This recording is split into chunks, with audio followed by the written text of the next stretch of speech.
Everyone, आप सभी का इस ऑनलाइन प्लेटफॉर्म पर स्वागत है। आज हम वापस एक नई class BSc second year and BSc BEd second year की काइनेटिक थ्योरी एंड थर्मोडायनेमिक्स का पार्ट नंबर 24 लेकर आए। ठीक है, इससे पहले वाले पार्ट में अपन पढ़ रहे थे ट्रांसफर्ड फेनोमिना, अभिगमन परिघटनाएं। मैंने आपको पहले बताया कि इस टॉपिक को थ्योरेटिकल रूप से अच्छे से देखना है, पॉइंट टू पॉइंट अपने को करना है। ठीक है, उसमें अपन ने 3 प्रकार से देखा था। किसी अणु का, गैस के किसी पर्टिकुलर अणु का एक स्थान से दूसरे स्थान पर ट्रांसफर 3 प्रकार से हो सकता है। मोमेंटम और संवेग, उसका संवेग का भी ट्रांसफर होगा जब आगे की तरफ गति करेगा, तो उसमें अपन शांता, जो आपका टॉपिक पेंडिंग चल रहा था उसको अपन आज कंप्लीट करेंगे। फिर एक बार होगा मास और मोमेंटम, अणु के मास का एक स्थान से दूसरे स्थान पर जाना, वो होता है उसका विसरण, डिफ्यूजन। ठीक है, और यह एक तीसरा पॉइंट था कि अणु का एक स्थान से दूसरे स्थान पर जब ट्रांसपोर्ट होगा तो उसकी एनर्जी भी एक स्थान से दूसरे स्थान पर जाती है, थर्मल कंडक्टिविटी, ऊष्मा चालन। ये तीनों टॉपिक अपने को पढ़ने हैं, बहुत ही इंपॉर्टेंट टॉपिक है ये, एग्जाम में आपको पूछते हैं, लेकिन टॉपिक लेंथी बहुत है। न्यूमेरिकल मतलब पूरी लैंग्वेज के अनुसार फिर जाके अपने पास फॉर्मूला इसका आता है। तो कल अपन पढ़ रहे थे श्यानता, संवेग का अभिगमन, उसमें अपन ने थ्योरी कहाँ तक कंप्लीट कर ली थी उसको वापस अपन एक बार देख लेते हैं।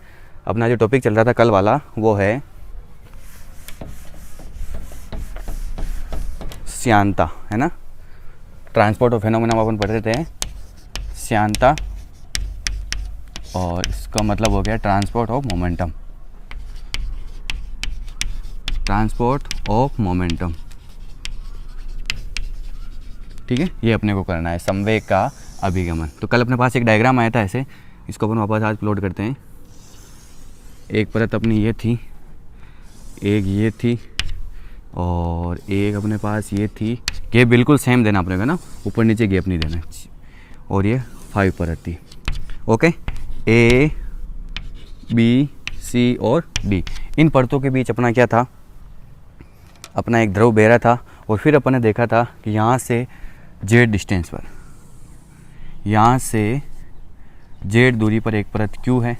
ठीक है, इससे जस्ट ऊपर वाली परत पी जो जेड प्लस लेमडा डिस्टेंस पर है, क्या है, जेड प्लस लेमडा डिस्टेंस पर है। और ये वाली परत है आर, जो कितनी आपके पास जेड माइनस लेमडा डिस्टेंस पर है। और इस परत पर क्या था, अपन ने देखा था इस पर संपर्क पर जो वेग था वो आपका 0 था, क्योंकि जो भी परत, द्रव की परत इस ए बी के संपर्क में आएगी, ए बी पृष्ठ के, तो वहाँ वेग क्या हो जाएगा, आपका 0 हो जाएगा। ठीक है, फिर यहाँ हो गया जेड, यहाँ हो गया जेड माइनस लेमडा, और यहाँ हो गया आपका जेड प्लस लेमडा।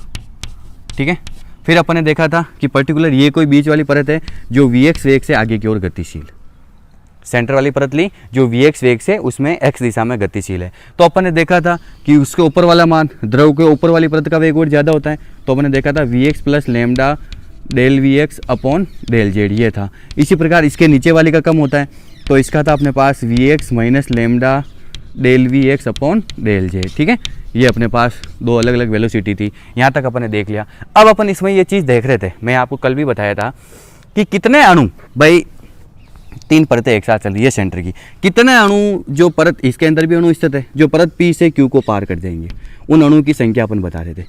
भाई अणु इधर उधर करते, जो गेसु का गत्यात्मक सिद्धांत क्या कहता है, गेसु के गत्यात्मक सिद्धांत के अनुसार किसी पात्र के अंदर अणु होते हैं इधर उधर अव्यवस्थित गति करते हैं। इसी प्रकार कितने अणु जो आर परत से क्यू को पार कर जाएंगे ऊपर की ओर, तो इन अणु के अपन क्या बताएंगे, नंबर बताएंगे। ऐसे अपन को एरो बताना, क्योंकि मेन अपन ने सेंटर वाली परत ली, उसके ऊपर 2 परतें चल रही, सेंटर वाली की एक ऊपर परत चल रही और एक नीचे परत चल रही। चलो आइए, इन अणुओं की संख्या अपन देख रहे थे, और इसमें अपन ने देख लिया था लास्ट, जो आप पार्ट नंबर 23 में देखना, वहाँ मैंने आपको लिखा दी थी लाइन कि अपने पास क्या होगा कि अणु की संख्या, भाई ज़्यादा से ज़्यादा 3 डायरेक्शन हो सकती, x, y और z, 3 डायरेक्शन हो सकती। तो इसका मतलब एक समय में एक जगह रहने की प्रायिकता अपने पास यहाँ तक कितनी आ सकती थी, 1/3 आ गई थी। भाई 3 चांस है, उसमें से एक जगह तो अपना एक अणु रहेगा ही रहेगा, तो उसकी प्रायिकता थी अपने पास 1/3। फिर मैंने इसमें एक चीज़ और लिखी थी आपको कि अगर इसकी डायरेक्शन ये भी देखें -y, और इसी प्रकार ये जेड की क्या होगी, -z, तो अपने पास टोटल कितनी होगी, 6।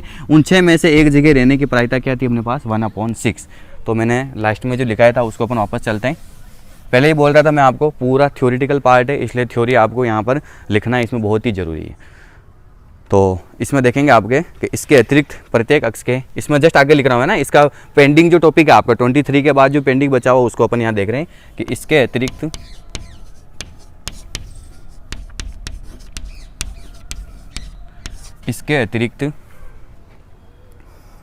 इसके अतिरिक्त प्रत्येक अक्ष के जितनी भी अक्ष है ना एक्स वाई जेड, प्रत्येक अक्ष के धनात्मक व ऋणात्मक, प्रत्येक अक्ष के धनात्मक व ऋणात्मक दिशाएं भी संभव हैं।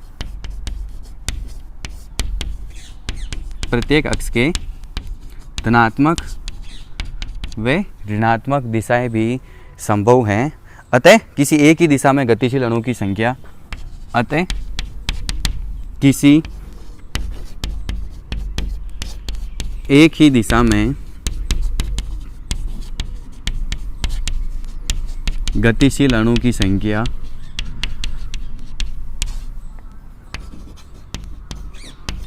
एक ही दिशा में गतिशील अणु की संख्या कितनी हो जाएगी?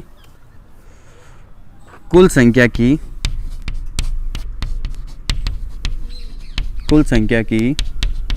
1/6 होगी। ठीक है भाई, अणु है, इधर गया तो x, इधर भी जा सकता है पूरे -x, ऊपर -y, ठीक है, ऐसे y z और ऐसे अपने पास 6 दिशा होगी। तो 6 दिशाओं में से एक समय में तो एक जगह रहेगा ही नहीं है वो अणु, उस गैस का कण या अणु, तो अपने पास क्या होगी? 1/6 होती है। अब अपन आगे एक और चीज़ देखते हैं, मैंने आपको कल भी समझाया था कि पात्र के अंदर n अणु, तो n अणु भी इधर उधर गति करेंगे। तो एक अणु के लिए लेकर चल रहे हैं, n अणु है, तो n अणु का अपन वेग क्या लेते हैं? माध्य वेग, ये c बार, आपको याद हो तो एक अणु का वेग पर्टिकुलर c1 था, तो सारे अणु का माध्य वेग क्या होगा? c बार। टोटल अणु n है, तो उन कंडीशन में पाई जाने की प्रायिकता n अणु के यहाँ से इधर जाने की कंडीशन कितनी हो जाएगी? nc बार अपॉन 6 बता सकते हैं ऐसे, या इधर से जाने की nc बार अपॉन 6, अपन सीधा ऐसे भी लिख सकते हैं। तो मैं बताऊँगा यहाँ पर आगे अपन लैंग्वेज लिखेंगे कि n लैम्डा, यदि परत Q व P के मध्य, यदि परत Q व P के मध्य, पर्टिकुलर दो परत अपन लेके चले ना, परत Q व P के मध्य लैम्डा ऊंचाई का, लैम्डा ऊंचाई गई है भाई, इससे जस्ट हाइट कितनी बड़ी? z प्लस लैम्डा, लैम्डा ऊंचाई का, परत Q व P के मध्य लैम्डा ऊंचाई का एकांक अनुप्रस्थ काट के क्षेत्रफल, लैम्डा ऊंचाई का एकांक अनुप्रस्थ काट के क्षेत्रफल के एक बेलन की कल्पना करें, के एक बेलन की कल्पना करें। पहले मैं लैंग्वेज लिखता हूँ ना, बेलन की कल्पना करें, सिलेंडर सोचते हैं अपन, यहाँ पर अपन क्या ले? एक सिलेंडर ले, तो अपने पास वैल्यूज़ कैसे चेंज हो जाती, ठीक है। एक बेलन की कल्पना करें तो उसका आयतन लैम्डा होगा, तो उसका आयतन क्या होगा? लैम्डा होगा। कैसे? चूंकि बेलन के आयतन का फॉर्मूला क्या होता है? बेलन का आयतन बराबर पाई r स्क्वायर h, लेकिन यहाँ पर h क्या है? लैम्डा। बेलन ये अपन ने क्या बना दिया? ऐसे, यहाँ पर आपको डायग्राम में नहीं बनाना है ना, मैं जनरली समझा रहा हूँ आपको। ये ऐसे अपन ने बेलन बना दिया, तो अपन ने देखा ये h हाइट का लैम्डा, यहाँ से यहाँ तक हाइट कितनी बढ़ रही है आपकी? लैम्डा बढ़ रही है, तो लैम्डा हाइट का एक बेलन है। तो एकांक अनुप्रस्थ काट का क्षेत्रफल, अगर उसका क्षेत्रफल क्या हो? 1 हो जाए, तो इस कंडीशन में बेलन की कल्पना करें तो उसका आयतन भी क्या होगा? लैम्डा। कैसे होगा? पाई r स्क्वायर h, h यहाँ पर लैम्डा है, ये पूरा आपका 1 हो गया, तो फाइनली इसका आयतन कितना हो गया? लैम्डा। ये चीज़ अपन बता रहे हैं, ठीक है। तो वे इसमें अणु की संख्या कितनी हो जाएगी? वे इसमें अणु की संख्या n लैम्डा होगी। ऐसे लिखनी है आपको पूरी थ्योरी, ध्यान रखिएगा, ऐसे आपको पूरी थ्योरी लिखनी है। आयतन का मतलब ही क्या हो गया? आयतन का जनरली अपन फॉर्मूला क्या कहते हैं? एरियाज इंटू उसकी थिक कितनी है, मोटाई कितनी है। आयतन का मतलब क्या होता है? क्षेत्रफल इंटू मोटाई। तो क्षेत्रफल इंटू मोटाई का मान किसके बराबर आ गया? लैम्डा। और उसमें अणु की संख्या कितनी? n है। तो इसका मतलब इस P से Q तक बेलनाकार परत के अंदर अणु की संख्या कितनी हो जाएगी? n lambda. Is it clear? ये अपने पास ऐसे वैल्यू आ गई। आगे चलिए वापस, ये सारी थ्योरी आपको लिखनी है, बड़ा क्वेश्चन आता है इसका, है ना। आगे हो जाएगा अपने पास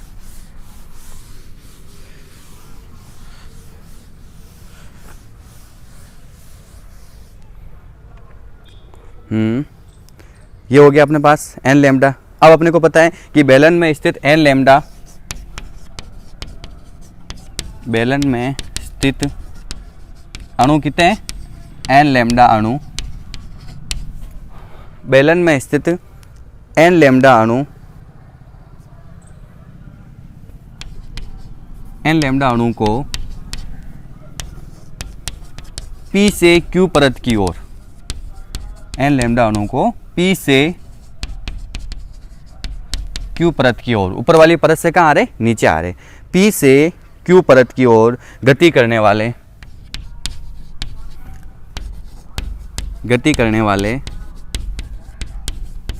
अणु की संख्या, गति करने वाले अणु की संख्या कितनी हो जाएगी, 1/6 एन लैम्डा होगी। कैसे ही आपको पता है कि अपन ने देखा कि एक अणु, उसकी संभव दिशा कितनी हो जाएगी, 1/6, टोटल एन लैम्डा अणु हो तो उसकी संभव दिशा क्या हो जाएगी, एन लैम्डा अपॉन 6। ठीक है, ऐसा आ गया। अब वापस आगे चलिए, यदि सभी अणुओं की माध्य चाल, देखो पॉइंट टू पॉइंट, बस अब अपन उस स्टेज पर पहुंचने वाले, यदि सभी अणुओं की माध्य चाल जो एवरेज स्पीड है c बार हो, ऐसे ही लिखते हैं, सारे अणु गैसों का गत्यात्मक मॉडल अपन ने पढ़ा था, यदि सभी अणु की माध्य चाल c बार हो तो 1/6 एन लैम्डा अणु को c बार हो तो 1/6 एन लैम्डा अणु को, कितने अणु अपने पास, 1/6 एन लैम्डा, तो 1/6 एन लैम्डा अणुओं को परत Q पार करने में लगा कुल समय, परत Q को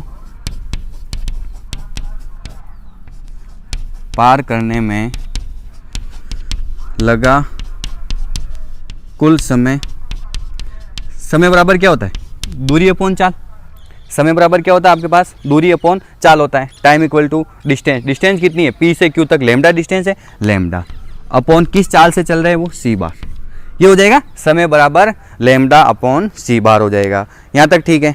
अब अपन आगे लिखेंगे, अतः एक लाइन और है फिर अपना complete theory, lambda upon c बार होगा, अतः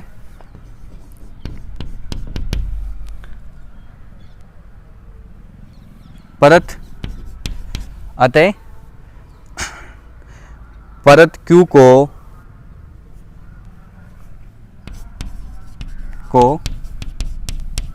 एकांक क्षेत्रफल, परत Q को एकांक क्षेत्रफल को एकांक समय में, एकांक क्षेत्रफल को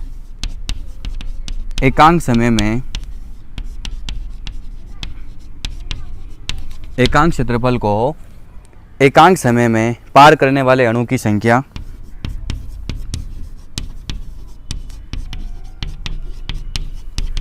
पार करने वाले अणु की संख्या, एकांक क्षेत्रफल एकांक समय, एकांक समय मतलब ऊपर अपने पास मान हो जाएगा, कितना आ जाएगा, एकांक क्षेत्रफल को एकांक समय में, ऊपर तो आ जाएगा आपका एकांक क्षेत्रफल अपने पास हो गया 1/6 एन लैम्डा अपॉन एकांक समय कितना हो गया आपके पास, लैम्डा अपॉन c बार। ठीक है, तो फाइनली अपने पास हो जाएगा nc bar upon 6, nc bar upon 6, ये अणु की संख्या हो जाएगी। तो इसको आपको यहाँ प्लॉट करना है, nc बार अपॉन 6 इधर जाएंगे और ऐसे के ऐसे ही nc बार अपॉन 6 ऊपर की ओर गतिशील होंगे। बस अब आपका डायग्राम कंप्लीट है।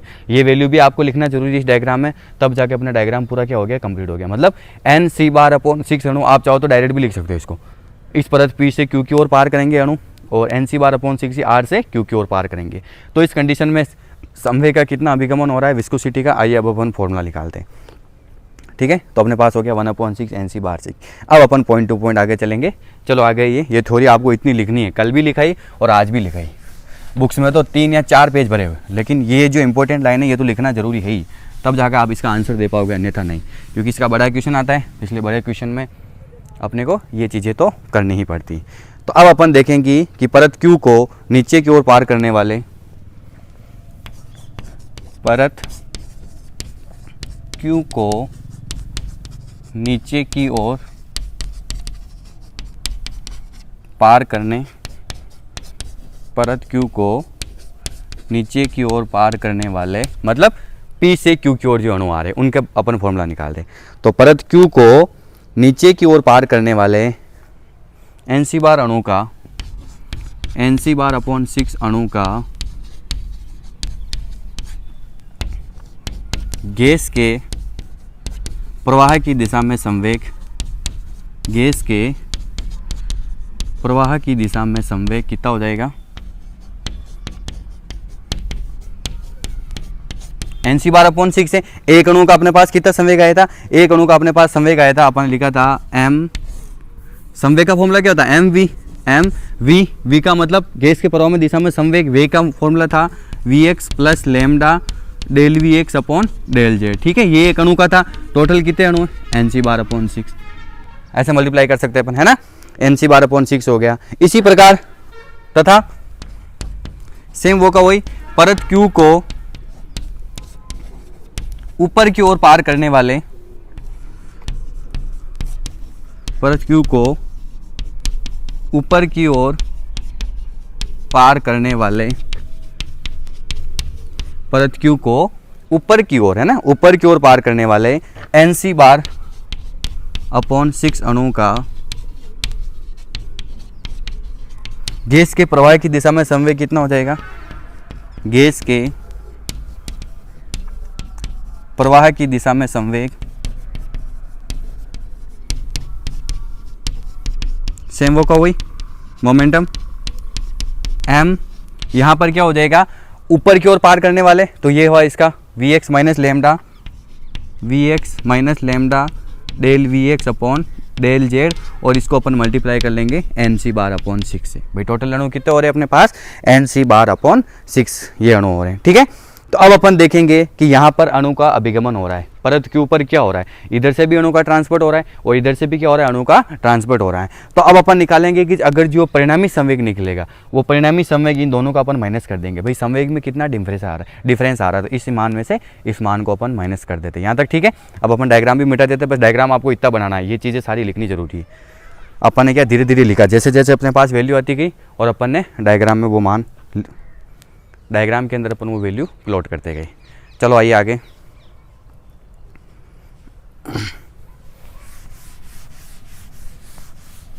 डायग्राम की जरूरत नहीं है तो अब मैं इसको मिटा देता हूँ।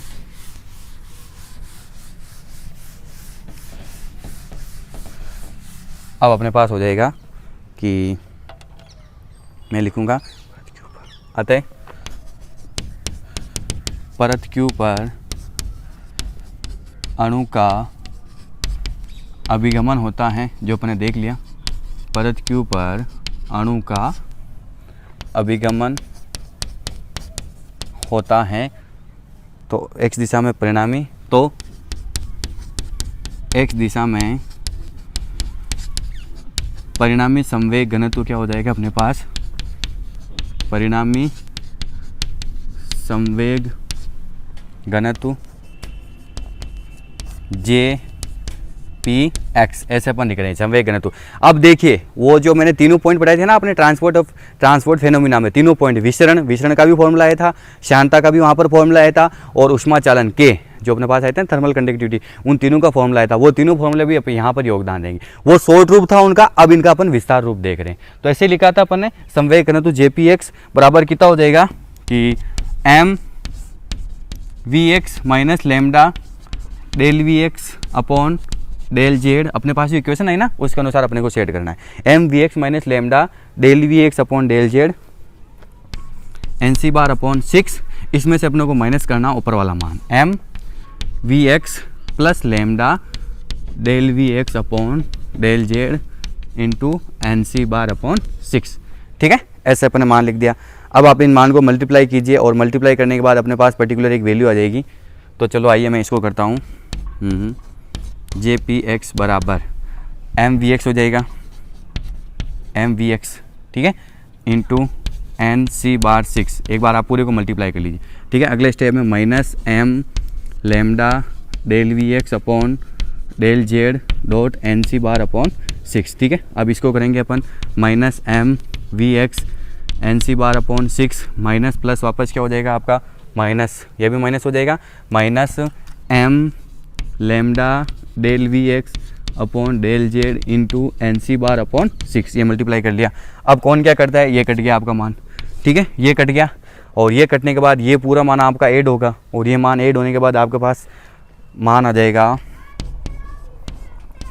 जे पी एक्स बराबर माइनस, दोनों सेम मान है तो minus 2m lambda del V X upon del Z into N C bar upon 6, ये अपने पास वैल्यू ऐसे आ जाती है ना, एन सी बार अपॉन 6 आ गया। अब आप चाहो तो इसमें से कौन क्या करता है उसको काट दीजिए, और अपन इसको काटते तो अपने पास ये कट जाएगा ना, 3 बार कट गया। तो फाइनली अपने पास जो अणु का संवेग का जो घनत्व आया वो हो गया अपने पास -1/3, एन को भी आके लिख दीजिए आप, एम के साथ N C bar lambda del V X upon del Z. Equation number जो भी बन रही हो आपके यहाँ पर ए बना लीजिए, ये अपने पास इक्वेशन नंबर ए आ जाती है, जहाँ पर संवेग घनत्व कितना आ गया अपने पास, ये आ गया, ठीक है। अब अपन जानते हैं कि न्यूटन के नियमानुसार प्रति सेकंड जो प्रदान किया गया संवेग है वो आरोपित बल के बराबर होता है। न्यूटन का नियमानुसार क्या करता है, प्रति सेकंड में जो अपन संवेग उसको प्रदान करते हैं, F is proportional to dp/t।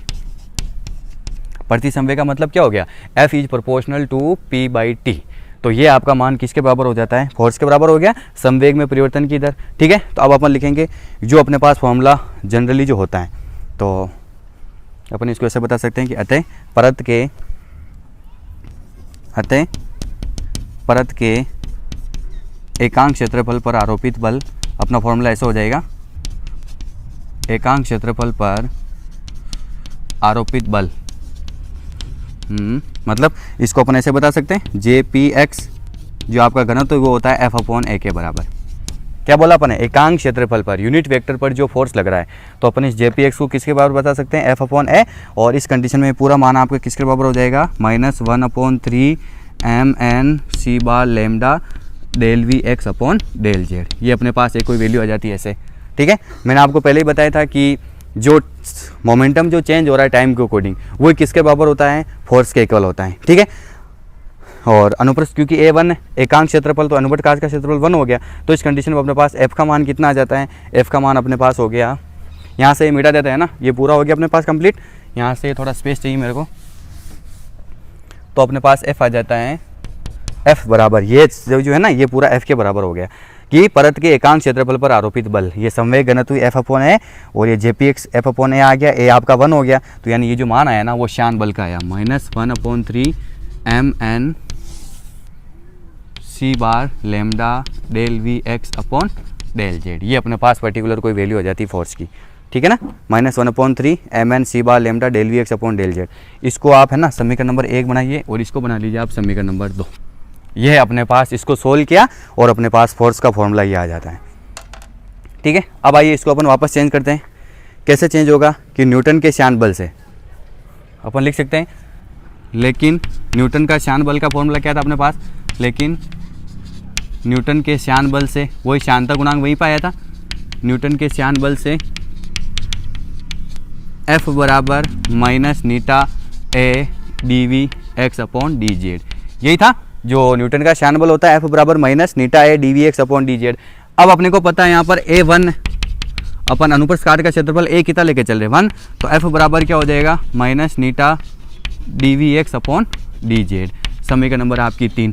अब आप इन दोनों के कोफिशिएंट की तुलना कीजिए, अगर आप समीकरण 2 व 3 की तुलना कर रहे हो तो आपका नीटा किसके बराबर हो रहा है, समीकरण 2 व 3 की तुलना करने पर,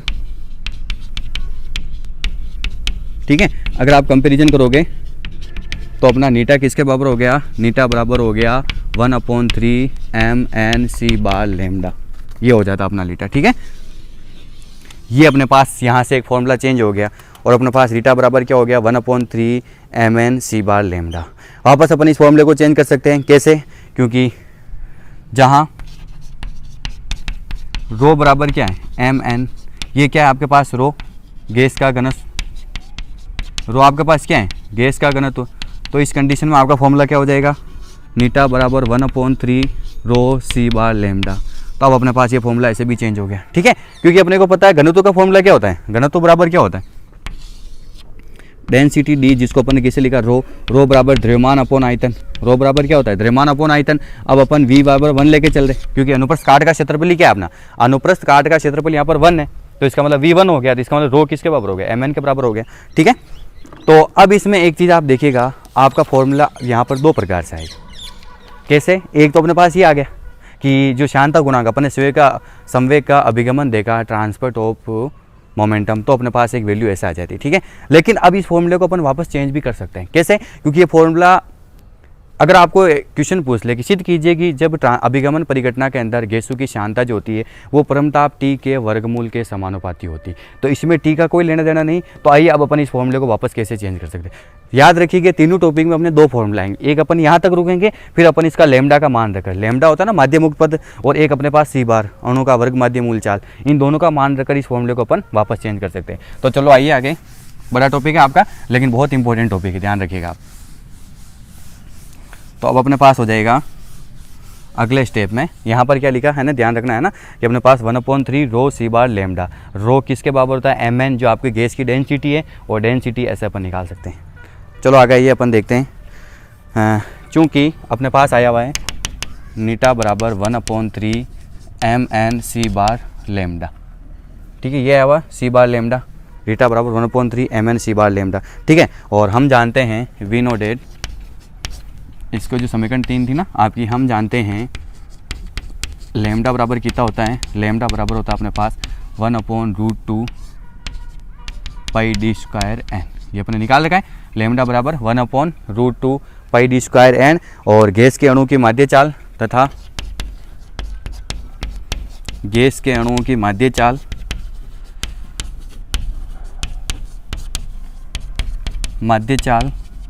जो सी बार आई थी उसका भी मान होता है, सी बार बराबर होता है ये आपके पास 8 kT/πm, 8 kT/πm की पावर 1/2, ये अपन निकालेंगे। अभी आपका आगे ये टॉपिक आएगा, अभी आया नहीं, लेकिन यहाँ पर इसका रोल है, माध्य चाल का मान कितना होता है, तो अपन यहाँ पर अपन ने निकाल लिया। ठीक है, तो समीकरण 3 से दोनों मान रखिए आप। समीकरण 3 से अपने पास क्या हो जाएगा कि जो नीटा बराबर है 1/3 mn, सी बार की जगह अपन क्या लिख सकते हैं 8 kT/πm की पावर 1/2, और इसकी जगह अपन क्या लिख देंगे 1/√2 पाई डी स्क्वायर एन। ठीक है, ये अपने पास ऐसे वैल्यू आ गई। अब अपने को इसको ऐसे सेट करना है ताकि मान भी क्या रहे अपना इजी रह जाए। तो चलो आइए इसको करते हैं। मैं कुछ एक बार पहले वैल्यू लिख लेता हूँ, ये कैसे ही मैं आपको समझा दूंगा। 2√2/3√2 पाई डी स्क्वायर, 2√2/3√2 पाई डी स्क्वायर, और अंदर हो गया आपके पास mkt/पाई की पावर 1/2। ठीक है, अंदर क्या हो गया अपने पास mkt/पाई की पावर 1/2। अब कैसा है इसको आप ध्यान से देखिएगा, इधर देखो आप, आपका एक m, पहले सबसे पहले अपन देखते हैं 8 को अगर आप बाहर निकालते हो, 8 आपका कैसे बाहर निकलेगा, अगर आप इस 8 को बाहर निकालते हो तो 8 आपका कैसे निकलेगा, 8 का मल्टीप्लाई कितना होता है 4 × 2, भाई 8 का अंडर रूट कितना होता है आपको पता है 4 × 2, तो 4 का अंडर रूट बाहर निकल जाएगा 2√2, तो 8 को अपन कैसे लिख सकते हैं 2√2, यही लिखा 2√2 आपका बाहर आ गया। ओके, अपॉन 3 नीचे ऐसा कैसे ही, और √2 पाई डी स्क्वायर इसके साथ आ गया। अब एक n से आपका एक n कट गया, n से n पूरा चला गया, अब ये m से आधा m कट गया, यहाँ पर पूरा m है और यहाँ पर आधा m है, तो इसका मतलब आधा m बच गया, तो इस m को मैंने अंदर लिख दिया, तो mkt/पाई इस पूरे की पावर 1/2।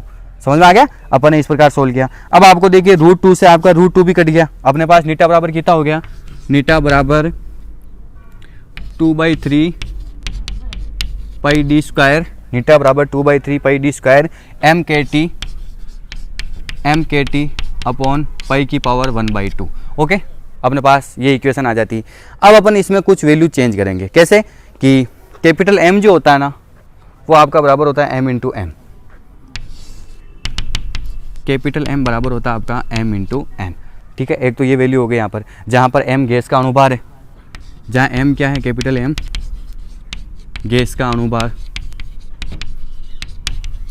ठीक, ये वैल्यू यहाँ पर रखेंगे अपन, और एक अपन रखेंगे k का मान वापस चेंज होगा, और k का मान चेंज होने के बाद होता है R/A, k बराबर क्या होता है यहाँ पर R/n। ठीक है, के बराबर अपन क्या लिखते हैं, आर अपॉन एन, और जहाँ एन क्या है, अवोगाद्रो संख्या।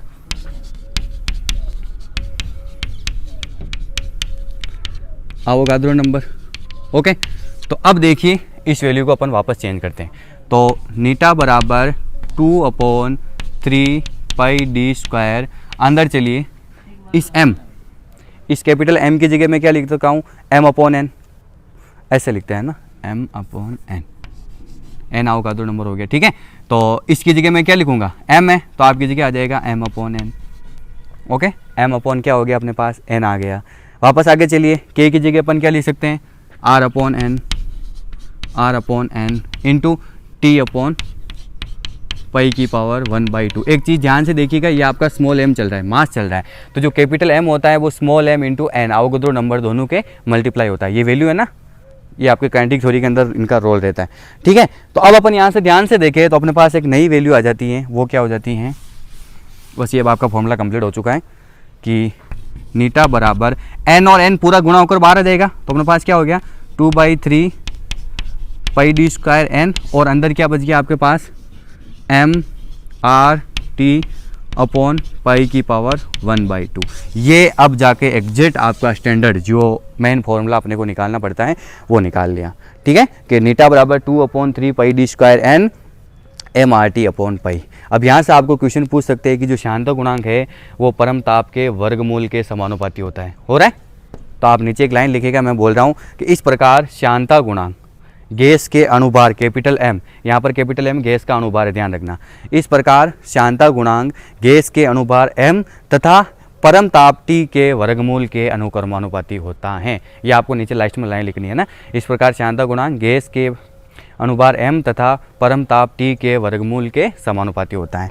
नीटा is proportional to M and eta is proportional to T की पावर 1/2। ठीक है, ये आपका पहला पॉइंट कंप्लीट है। दूसरा और तीसरा पॉइंट है अपन इसकी अगली वाली क्लास में देखेंगे, लेकिन एक चीज़ ध्यान रखना, वापस बताऊंगा मैं आपको किस प्रकार फॉर्मूला आपका चेंज हुआ है, कैसे वहाँ स्टेज तक पहुँचा है। दो फॉर्मूला है अपने पास, एक तो ये आया नीटा बराबर 1/3 mn सी बार लेमडा, इसी फॉर्मूले में अपन ने सी बार और लेमडा का मान रखा, और ये अपने पास आगे जाकर ये फॉर्मूला आपका ऐसे चेंज हो जाता है, क्योंकि आपको क्वेश्चन यहीं तक करना पड़ता है। अभी मैं आपको क्वेश्चन लिखूँगा, क्योंकि क्वेश्चन आपको कैसे पूछते हैं उसी के अनुसार आपको आंसर देना पड़ता है। ठीक है, तो उम्मीद करूँगा कि आपको क्लास अच्छे से समझ में आई हो। आज के लिए बस इतना सा ही। आज का क्वेश्चन लिख लीजिए आप। आज का क्वेश्चन हो जाएगा अपने पास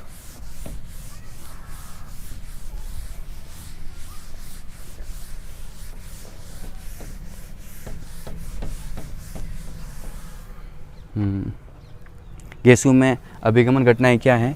क्वेश्चन लिखिए आप, ऐसे बड़ा आता है, गैसों में अभिगमन घटनाएं क्या हैं, गैसों में अभिगमन घटनाएं क्या हैं। और आगे लिखिए आप, किसी गैस के श्यानता गुणांक के लिए व्यंजक प्राप्त करो। किसी गैस के श्यानता गुणांक के लिए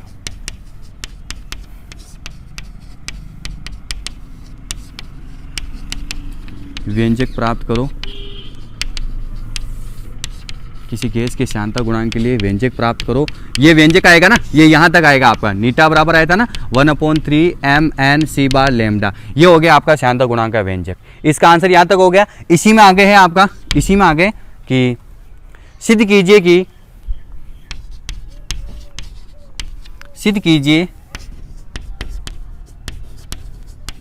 कि यह मतलब जो श्यानता गुणांक आएगा यह है गैस के दाब पर निर्भर नहीं करता। यह है श्यानता गुणांक, जो श्यानता गुणांक आया वो गैस के दाब पर निर्भर नहीं करता। गैस के दाब पर निर्भर नहीं करता। श्यानता गुणांक गैस के दाब पर है ना, प्रेशर पर डिपेंड नहीं करेगा, परंतु ताप के वर्गमूल के समानुपाती होता है। परंतु ताप के वर्गमूल के समानुपाती होता है। ये अब जाके आपको पूरा क्वेश्चन ऐसे पूछेंगे, आपको बड़ा क्वेश्चन। ठीक है। तो आपको वही इसी के अंदर आंसर वही शांता वाला स्टार्ट किया था ना फर्स्ट नंबर, शांता संवेग का अभिकरण डायग्राम बनाया, सारी थ्योरी के बाद ये फॉर्मूला आया, फिर उसके बाद अपने पास लास्ट में फॉर्मूला क्या आता है, नीटा बराबर 2/3 pi D square N M R T upon pi की पावर 1/2। ये पूरा फॉर्मूला आपको प्रूफ करना है। अब देखिए आप फॉर्मूला में दाब का कहीं पर भी रोल नहीं आ रहा, गैस के दाब पर निर्भर नहीं कर रहा है, लेकिन ताप के वर्गमूल के क्या होता है, समानुपाती होता है। तो मैं आपसे एक ही रिक्वेस्ट करूंगा कि आप इस सबसे पहले इनके अच्छे से नोट्स बना लीजिए कॉपी में, फिर उसको आप 1 या 2 बार अच्छे से हर एक लाइन को देखिए और आपको ईजी वे में समझ में आ जाएगी। तो अपना कीमती समय देने के लिए आपको बहुत बहुत धन्यवाद।